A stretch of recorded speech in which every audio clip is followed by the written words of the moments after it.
5 reasons correctional staff become compromised. Let's get into it.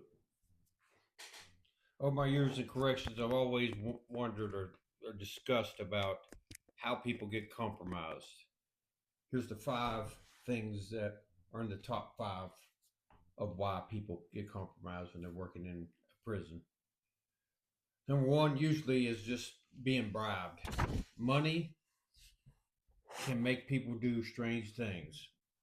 That's why whenever you're hired in a correctional facility, there's usually a background procedure that you go through that they want to know what your finances are, your credit is, and such, uh, so on and so forth, because they want to know if you can be compromised.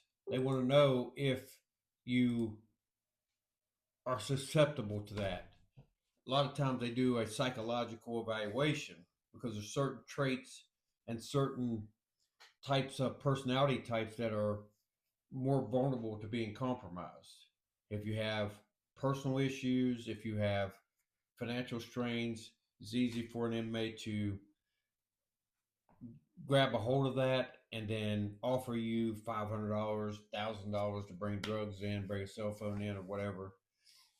So money and gangs and things like that, they can offer you money instantly.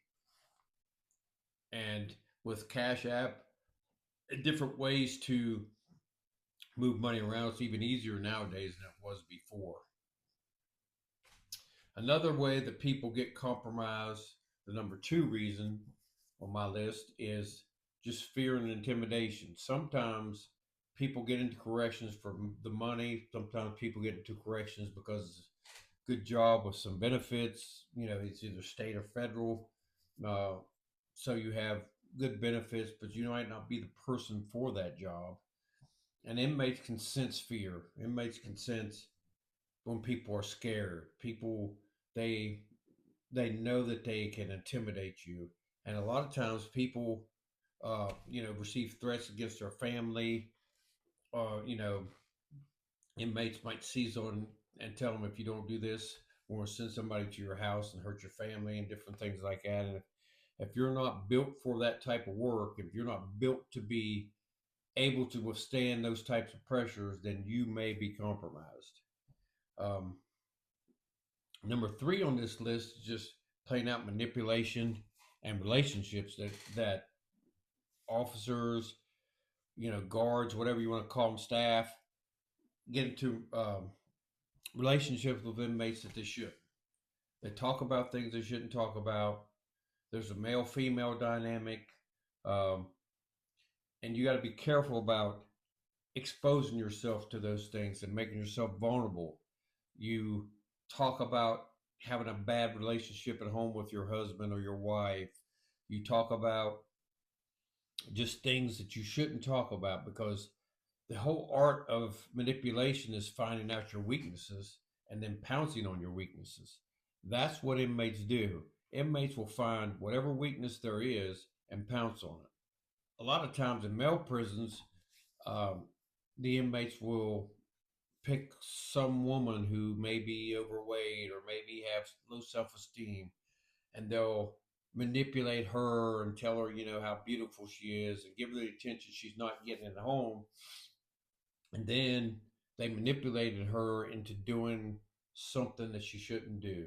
And then a lot of times these relationships even turn into love relationships, so called, and they fall in love with the inmate, and then the inmate gets them to bring drugs in, and the inmate gets them to do all kinds of things that jeopardizes their freedom, and they end up losing their jobs, and sometimes they can go to prison themselves for bringing dope in, or gun in, or weapon, or something like that, a cell phone, whatever.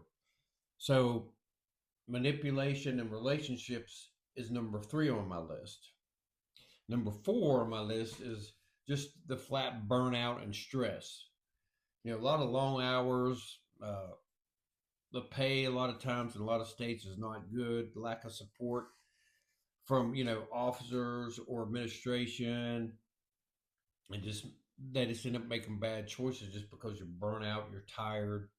Uh, a lot of times correctional officers are scheduled 12-hour shifts. and they might get froze over into working 16-hour shifts. And if you work enough hours where you're always there and you're never home, that can take its toll on you. And people react differently to stress. I don't care who you are, I don't care how mentally tough you think you are, but people just act differently under stressful situations. There's a lot of people that crumble under stress. There's a lot of people that talk a lot of stuff about how they will do this and do that. Put them under stress and see how that works out for them. A lot of people crumble under stress, and stress and burnout is one of the main reasons people get compromised. Is another one of those big ones. And then the last one is just power and corruption. Some staff abuse authority and they enjoy the control and rewards, the rewards of bending the rules and doing these things.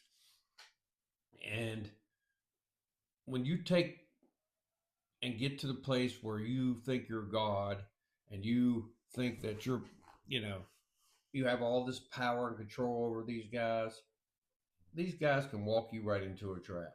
And you may do something over the top, illegal. You may do something that's going to jeopardize your future, and then they may pounce on that and put you in a situation where you got to be compromised, or you're going to lose your job, or you're going to catch a charge or whatever because you did something horrible and somebody saw you do it. So if you're in those types of situations and you're not built for that type of environment, you can be compromised. So that's my top five. Leave comments down below of what your uh, maybe two or three uh, different things that you might find that why people get compromised, or if you've experienced it or you've been locked down. And we'll go through some more of them at a later video. But money and bribes, fear and intimidation, manipulation of relationships, burnout and stress, and power and corruption.